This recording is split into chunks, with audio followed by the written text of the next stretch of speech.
Here, there are about 4 million concussions among sports players in the U.S. That's according to government data. Yeah, but half go undetected. So now there's a new app in the works that looks to change that in this 7 News Medical Watch.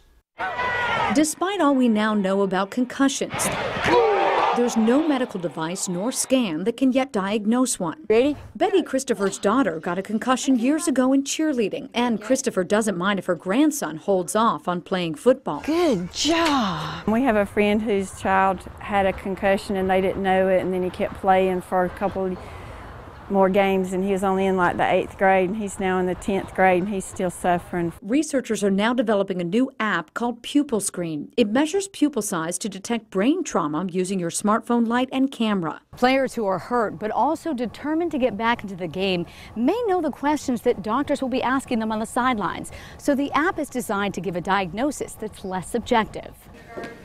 Dr. John Lucas at Spartanburg Regional Sports Medicine Institute says it's promising but raises questions. The concept of pupil reaction definitely makes sense. I would want to know, does everybody with a concussion have some type of difference within their pupil reflex? And I just don't think that we know that today. Other apps like the CDC's Heads Up already help with prevention.